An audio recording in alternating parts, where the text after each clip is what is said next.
kebutuhan dan karakteristik peserta didik melalui pengembangan kurikulum berbasis kebutuhan peserta didik.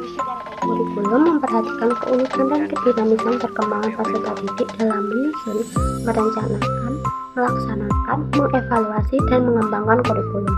Dalam pengembangan kurikulum berbasis kebutuhan peserta didik ini, perlu dilakukan analisis kebutuhan peserta didik, baik kebutuhan akademis maupun non-akademis, serta memperhatikan karakteristik dan potensi peserta didik.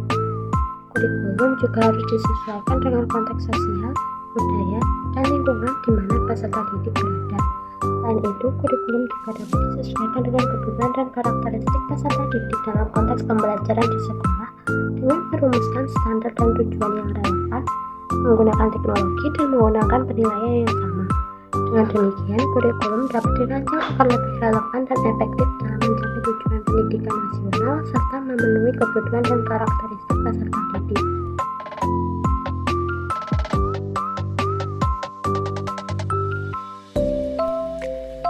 Pembelajaran berbasis proyek adalah suatu pendekatan pembelajaran yang menekankan pada pembelajaran melalui pengalaman langsung dan penerapan konsep serta keterampilan dalam konteks nyata. Dalam pembelajaran berbasis proyek, siswa akan diberikan tugas atau proyek yang menuntut mereka untuk mengaplikasikan pengetahuan dan keterampilan yang telah dipelajari dalam situasi nyata. Proyek tersebut dapat berupa penelitian, pengembangan produk, atau penerapan solusi untuk masalah tertentu. Nah, guru dapat mengintegrasikan pembelajaran berbasis proyek ini dalam kurikulum dengan merencanakan tugas atau proyek yang relevan dengan materi pelajaran dan memungkinkan siswa untuk mengaplikasikan pengetahuan dan keterampilan yang dipelajari dalam situasi nyata. Guru juga dapat memberikan panduan bimbingan kepada siswa dalam melaksanakan proyek tersebut, serta memberikan umpan balik yang konstruktif untuk membantu siswa dalam meningkatkan kualitas proyek mereka. Selain itu, dalam pembelajaran berbasis proyek ini, guru juga dapat memfasilitasi diskusi dan refleksi siswa untuk membantu mereka memahami konsep dan keterampilan yang telah dipelajari serta mengembangkan kemampuan berpikir dan kreatif.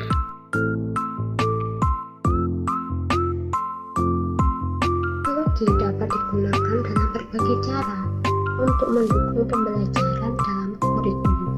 Terdapat 4 jenis teknologi yang dapat diintegrasikan dalam kurikulum dan pembelajaran, yaitu yang pertama teknologi cetak, yang kedua teknologi audiovisual, yang ketiga teknologi berbasis komputer, dan yang keempat teknologi yang terintegrasi dengan menggabungkan berbagai sarana pendukung sistem belajar antara isi dan reaksi siswa dalam belajar. Selain itu, dengan menggunakan berbagai sarana pendukung lainnya seperti perangkat keras komputer, multimedia proyektor, perangkat lunak atau program software, dan web ataupun internet.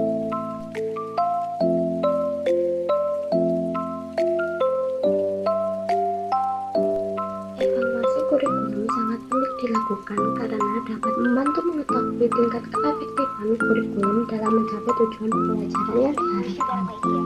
Evaluasi kurikulum juga dapat membantu menentukan kelemahan dan kekuatan kurikulum, sehingga dapat dilakukan penyempurnaan dan pengembangan kurikulum yang lebih baik di masa depan. Selain itu, evaluasi kurikulum juga dapat membantu mengevaluasi kinerja guru dan siswa dalam proses pembelajaran. Untuk contoh konkret evaluasi kurikulum adalah dengan melakukan penilaian terhadap aspek-aspek kurikulum seperti tujuan, isi, metode, teknik, media, lingkungan, guru, siswa, dan komponen-komponen lainnya dalam pendidikan. Evaluasi dapat dilakukan dengan menggunakan berbagai teknik seperti observasi, wawancara, kuesioner, atau tes. Misalnya, evaluasi kurikulum dapat dilakukan dengan mengumpulkan umpan balik dari siswa dan guru tentang keefektifan kurikulum dalam mencapai tujuan pembelajaran yang diharapkan.